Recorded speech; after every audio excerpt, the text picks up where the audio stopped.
What's going on YouTube? It's your boy K-Dash, and this will be a video basically going over why I chose the GH5 over the A6300, or just period why I chose the GH5. Let's get into it.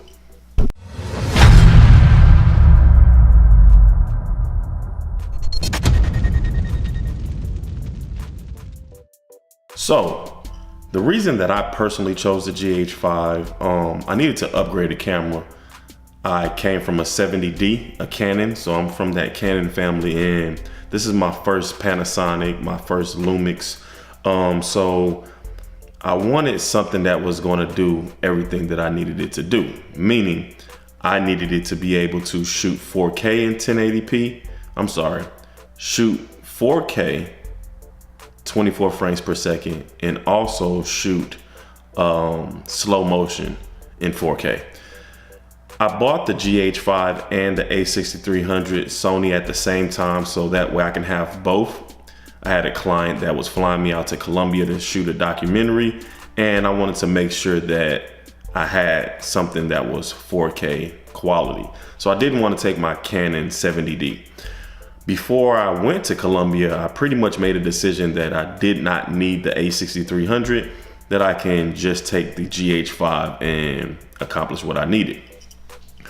So what really made that decision was the A6300 does not shoot slow motion in 4K.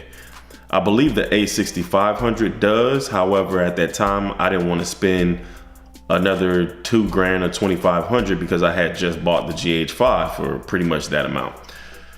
So I got the A6300. Now the A6300 is definitely a small camera, and it's a great camera. You can actually check out this footage right now that I shot with the A6300, and it came out pretty good. Check it out.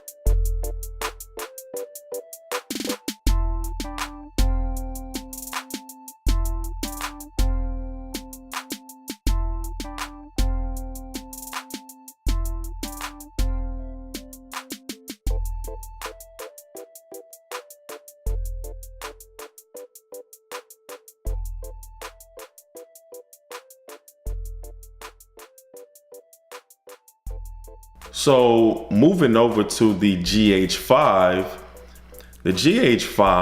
has amazing footage, and also it has a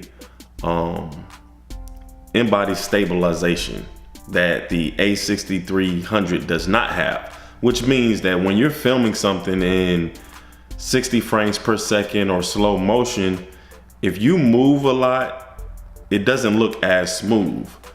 You don't get that with the GH5, so the shots look smooth even when it's handheld. Now, one downfall that I would say of the GH5 is that being that I had a Canon camera, you do have to buy a speed booster in order to, which is an adapter, in order to use your Canon lenses on the Panasonic GH5. So in the meantime, I just bought me a stock lens, which was a 12 to 35 millimeter, and that's what I took with me to Colombia, so that way I can get those kind of wide shots as well as those up close shots. So again, this all boiled down to filming in 4K and being able to film at 24 frames per second and slow motion, both in 4K.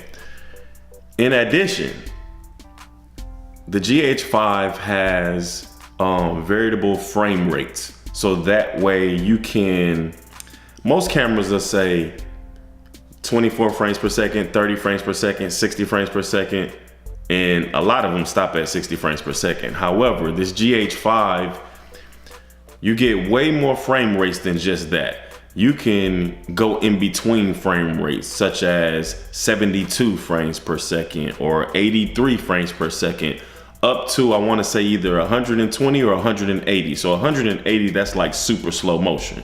Now, a tip, and I will have a different video coming soon about frame rates, but a tip: if you film at a higher frame rate, such as 60, 80, 100, 120, I would suggest to always, in post, slow that frame rate down to 24, so it still has that movie feel, that movie look to it. However, this is pretty much wrapping it up. If any of this material helped you, think about subscribing to the channel. It's your boy K Dash, and check out a little bit of footage that was shot on the GH5 Panasonic.